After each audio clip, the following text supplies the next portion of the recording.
Je n'en peux plus de mon enfant. Comment résoudre les conflits avec notre enfant? C'est l'objet de cette vidéo et je vous retrouve tout de suite après ceci.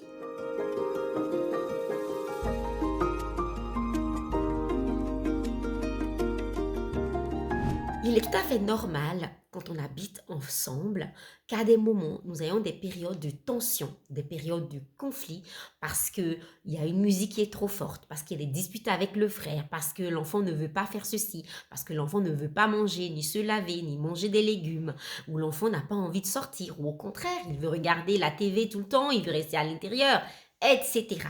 Ce qui est certain, le quotidien avec notre enfant, avec nos enfants, nous amène forcément régulièrement à des petits conflits au quotidien. Et puis parfois, nous n'en pouvons plus. Nous disons, mais stop, j'en ai assez, j'en ai marre. Que faut-il faire? Ce qui est terrible dans ce genre de situation, c'est qu'il arrive que malheureusement, plein de parents commencent à dire, je ressens du désamour, je perds le lien, je perds le plaisir d'être parent, je perds la connexion, je perds l'envie d'avoir envie. Et ça, c'est vraiment regrettable. Dans cette vidéo, j'ai envie de vous partager deux clés très importantes qui vont vous permettre de renverser la vapeur, de retrouver du plaisir à vivre avec votre enfant, mais surtout aussi de retrouver de la joie, même dans les conflits. C'est vraiment mon approche personnelle à moi et ça peut surprendre. Je tiens à rappeler que les conflits sont normaux et que nous sommes comme les cinq doigts de la main, nous sommes différents et nous avons besoin les uns des autres. Si les cinq doigts de la main étaient pareils, avaient la même longueur, la même hauteur, ils ne pourraient pas accomplir aussi bien leurs tâches. C'est leur différence qui permet la préhension et qui permet qu'on puisse toucher, prendre et avoir plein d'actions et d'interactions.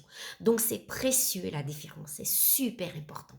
Alors, les deux clés que j'ai envie de vous partager, c'est vraiment que tous les conflits, toutes les difficultés relationnelles que vous vivez, que ce soit avec votre enfant ou votre conjoint, votre famille ou au travail, sont finalement des conflits soit de besoins, soit de valeurs.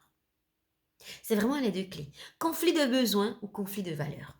Quand est-ce qu'on parle de conflit de valeur? On parle de conflit de valeur quand le comportement, les actions de l'autre viennent toucher nos valeurs personnelles. Par exemple, un adolescent ou un enfant plus grand qui a envie de sortir le soir, un enfant qui veut regarder des dessins animés à longueur de journée ou qui veut regarder certaines séries. Peut-être que l'enfant a envie de jouer à certains jeux ou a envie d'avoir certains jouets et qui ne correspondent pas à nos valeurs personnellement. Je sais que l'année passée, un de mes fils a demandé à avoir une arme à feu en plastique et pour moi, ce n'est pas possible parce que ça atteint mes valeurs. C'est pour moi, je suis contre, moi qui suis une pacifiste, je ne peux pas accepter que mon enfant aille un objet, un symbole de guerre, un symbole, voilà, c'est pas possible. Et donc là, c'est un conflit de valeurs. Au lieu de me mettre en colère, de dire non, stop, jamais, etc., l'invitation est, et c'est vraiment une clé hyper précieuse, de ramener de la discussion dessus. Pourquoi est-ce que tu veux avoir une arme à feu? Pourquoi tu veux avoir? Qu'est-ce que tu vas faire avec? Qu'est-ce que ça représente pour toi? Et de lui expliquer aussi ma position. Moi, je ne veux pas ça parce que ça tue les gens, parce que je ne veux pas encourager ce monde, parce que ça ne fait pas partie de mon rêve planétaire à moi.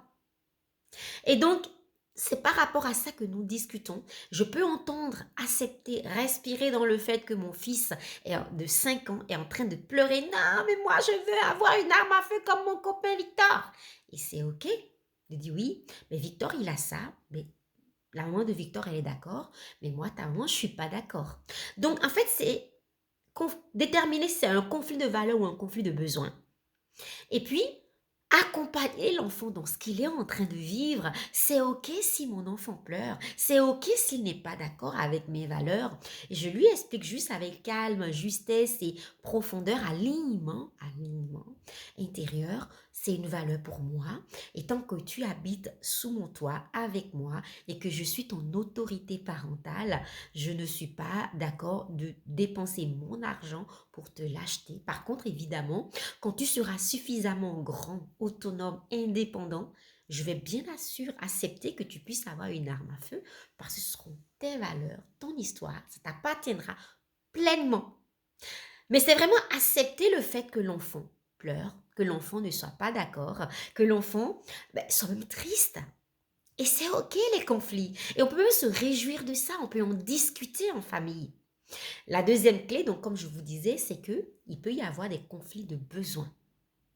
Très souvent, surtout quand les enfants sont plus jeunes, c'est ce qui est le plus récurrent, c'est des conflits de besoins. Mon enfant fait du bruit, fait de la musique, mais peut-être une télévision trop forte. Mon enfant court dans la cuisine, il court partout, ils font beaucoup de bruit. Peut-être qu'ils mettent le salon en désordre. Peut-être que dans la salle de bain, après le passage, il y a de l'eau partout. Peut-être qu'ils ne veulent pas dormir. Le soir, il est 20 heures, ils ne dorment toujours pas. Et du coup, mes besoins d'espace, mes besoins de calme, mes besoins de silence, mes besoins d'ordre, de beauté, mes besoins ne sont pas comblés. Alors, la tentation est grande de sauter sur l'enfant, de se mettre en colère, de vouloir imposer des choses, de mettre des règles strictes, de faire la fameuse «j'impose mes limites». Moi, je vous invite à respirer, à vraiment prendre du recul et à prendre conscience que vous avez des besoins et vos besoins sont légitimes. Vos besoins de calme, d'espace sont légitimes. Vos besoins de silence sont légitimes. Mais l'enfant a des besoins aussi. Des besoins peut-être de dépenses physiques, des besoins d'expression, d'expression corporelle, des besoins... Quels sont les besoins de vos enfants? Et où est-ce qu'on va se rencontrer? Où est-ce que mes besoins de silence peuvent rencontrer son besoin d'excitation et d'expression de sa joie de vivre? Donc plutôt que de me fâcher, de me mettre en colère, de crier peut-être, je vais pouvoir créer des espaces dans la journée pour qu'il puisse aller exprimer ses besoins. Et aussi communiquer, donc la clé c'est vraiment de communiquer, faire prendre conscience à l'enfant de l'existence même des besoins. Ah, je vois que tu as vraiment besoin d'exprimer ta joie. Peut-être que tu pourrais exprimer ta joie sur la terrasse, dans ta chambre, à côté, tout à l'heure quand on ira au parc, plutôt que de le faire là tout de suite parce que moi j'ai vraiment besoin de revoir 5 minutes de silence, 5 minutes de calme, 5 minutes de juste un état d'espace et d'écoute pour moi. Plus je parle de besoins, plus je respecte les besoins de mes enfants, plus je fais prendre conscience à mon enfant de ses besoins et du respect de ses besoins et de l'accompagnement dans le respect de ses besoins, plus lui aussi, il va me renvoyer ça. Il y a ici une notion de plus je donne, plus je reçois. Plus je donne, plus je reçois. Et quand je parle de don, ce n'est pas un don qui vient d'un espace de sacrifice, c'est un don qui vient d'un espace d'écoute, d'accueil, de compréhension, de compassion, d'ouverture. Je vous invite à expérimenter cela. Donc, quand votre enfant, la prochaine fois, serait en train de pleurer, ouais, au lieu de vous laisser envahir par l'agacement, dites-lui, oh, je sens que tu as vraiment besoin d'exprimer ta tristesse. Et peut-être que vous pourriez aller dans la connexion et lui dire, quand moi je ressens l'envie d'exprimer ma tristesse, il m'arrive plutôt souvent de faire ceci, de faire cela. Quels sont vos outils? Qu'est-ce que vous faites vous quand vous sentez la tristesse vous envahir? Partagez-lui vos outils. Communiquez avec lui. Évidemment, avant tout, laissez-lui exprimer son émotion qui est toujours juste. Son besoin d'exprimer sa tristesse est valide. Peut-être que ce besoin de pleurs vient contrevenir à votre besoin d'espace, de silence. Peut-être ça vient titiller à l'intérieur de vous votre incapacité à pleurer, votre incapacité à vous laisser, à vous autoriser à laisser votre tristesse s'exprimer. Mais c'est super important d'aller connecter à toutes ces perceptions fines de nous-mêmes et de sentir qu'est-ce que l'enfant vient titiller en moi, qu'est-ce que mon enfant vient toucher, qu'est-ce que sa façon d'être et de faire, son action là tout de suite, qu'est-ce que ça vient réveiller à l'intérieur de moi. Et c'est un cadeau parce que c'est comme ça que notre enfant nous libère souvent et nous permet de nous autoriser, de nous permettre de nous expanser. La plupart des conflits sont donc des conflits soit de valeurs, soit des conflits de besoins. Plus vous sentez l'agacement, la colère monter à l'intérieur de vous par rapport à des façons d'être et de faire de votre enfant, plus vous connectez aux besoins sous-jacents, vos besoins, ses besoins, et plus vous allez vous libérer, vous allez vous autoriser, vous allez communiquer dessus et vous allez grandir ensemble. S'élever pour élever les enfants de demain. Parce que vous savez quoi?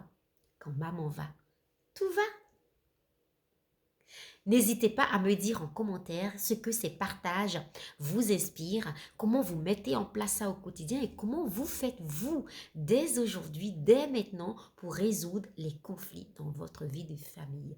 N'oubliez pas ce que je vous ai partagé, c'est super important en fait que vous puissiez autoriser votre enfant à exprimer ses besoins, tout comme vous vous autorisez, vous, à exprimer le vôtre. Parce que finalement, il y a 3 grandes clés pour vivre une relation complice à votre enfant. Il s'agit de l'alignement intérieur entre votre être et vos valeurs. Ensuite, d'un équilibre à trouver, un équilibre entre vos besoins et les besoins de votre enfant. Et puis, il y a une certaine justesse dans l'écoute des besoins de chacun de vous, dans l'écoute, dans le respect en fait de la mise en place de vos besoins respectifs. À bientôt dans une prochaine vidéo. Si tu as été touché par cette vidéo, mets-moi un like et un commentaire. Je te répondrai toujours avec joie.